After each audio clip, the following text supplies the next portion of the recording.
everybody, this is a Doc from Stogie Fresh again. You know, a lot of people have been asking me about cigar shapes and if I would explain the different shapes that are found in premium handmade cigars. So I thought I'd weigh in on it. You know, it's really not that difficult. In its most simplistic form, there are basically only two shapes. One is a Parejo and the other is a Figurado. Parejo and Figurado. Now, what's the difference between these two? Well, the biggest difference is that a Parejo cigar is one that has straight sides and a rounded head. It's basically a cylinder with a rounded head, whereas a Figurado is something that has shape to it.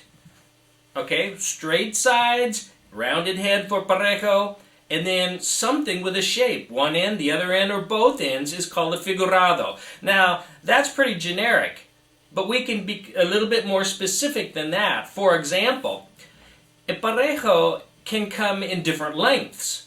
The only similarities between Parejo is that basically they have a straight side and a rounded head. But you'll find them in different lengths and different ring gauges, and sometimes with even little decoration on the top called a pigtail. Parejo-shaped cigars have that one thing in common: straight sides, rounded head. Now, a Figurado cigar is a little bit more complex because Figurados come in many different shapes and different sizes as well. So you might have a Perfecto, you might have a Belicoso, a Pyramid, a Torpedo. All of these are Figurados. So we can subdivide Figurados into like Torpedos, Belicosos, and Pyramids. Now, Torpedo, Belicoso, and Pyramids are basically very much the same, and in fact, many manufacturers will refer to these synonymously, or at least they will have their own names for a particular shape. But you will find some manufacturers will call a certain shape a torpedo, whereas other manufacturers will call that very same shape a pyramid or a Belicoso. But I like to make a distinction between these different shapes. For me, a torpedo is one that has straight sides and has a very long and gradually sloping head, and it comes to a point, usually a fairly sharp point. That to me is a torpedo. A Belicoso, on the other hand, also has straight sides, but those straight-sidedness actually goes a little bit longer, and then it has a very sharply tapered head, so that there's not as much of the head for you to trim. You know, there's really, on a torpedo, there's a lot more give and a lot more play about where you can trim that cigar and still get a good smoking cigar. The Belicoso usually tapers off so sharply that you don't have as much room where you can trim that cigar. So I make that kind of a distinction. And also for a pyramid, usually I refer to a pyramid as a cigar that tapers at the head and then gradually and consistently gets bigger as it goes towards the foot. So it doesn't really have straight sides. It actually, and sometimes it's hard to see, but it has definitely a tapered head, but then it just gradually gets bigger as it goes towards the foot, and I call that a pyramid. Now, another very common shaped cigar is called a Perfecto.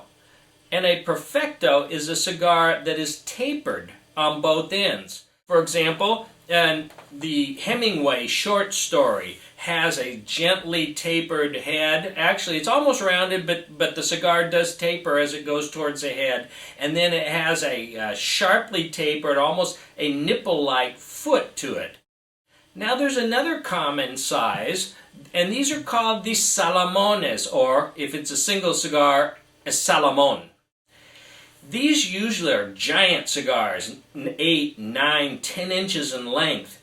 And they are Perfecto-shaped cigars in the sense that they're tapered on both ends, and yet they're greater length. They're just a very majestic cigar, a very long, have a lot of girth to it, and a lot of tobacco in these cigars. These cigars typically will take about an hour an hour and a half, 2 hours to smoke sometimes, depending on their size, but they are bigger than a typical Perfecto. So they're often called Salomones. And then finally, there's an unusual shape, and this shape is actually, it may not even officially be a shape. It's more of a packaging, a kind of manipulation of a cigar. And what it is, it's 3 cigars woven together and then tied together. So you braid these cigars together by twisting them into one, what looks like one very deformed cigar. but it is actually called a culebra. Now, the culebras were actually invented in the Philippines in probably the early part or the mid part of the 19th century. This is a cigar type or a packaging type that's been used for an awful long time. Not so much in Cuba or elsewhere, although I think recently there's kind of a trend towards making more of these cigars just because they're unique and make kind of a showpiece of sorts. Now, when you smoke these cigars, typically you cut the ribbons that are holding each end and you take them apart and you smoke them one at a time. Just like you would a regular cigar, you clip the head, light the foot, and you don't need to try to straighten it out, flatten it out. I mean, they smoke fine, but they're kind of curled and gnarled and ugly looking. But that's a culebra, and as I said, many companies are now making these different culebra cigars just more or less as just an interesting, unique kind of a cigar. There was a story going around about these cigars that, in Cuba they used to give cigar rollers 3 different cigars to take home, and they used to wrap them in this shape. But really, that's more or less a myth. There's really no truth to that statement. And in fact, like I said before, culebras in Cuba are very, very rare. They were developed in the Philippines. But really, there was a different reason behind why these cigars were developed.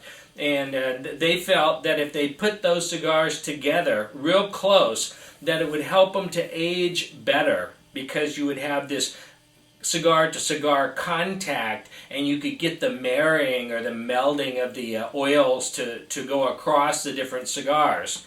In fact, in that sense, a box of 25 cigars is a culebra, because you're putting those cigars, together in a big bunch. So, anyway, they are an interesting thing, and I've had my share of culebras as well.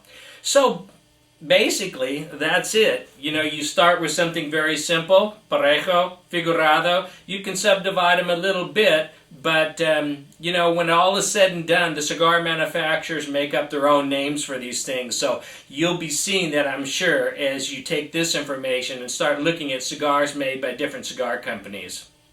Until then, I'm going to catch you next time. Take it easy.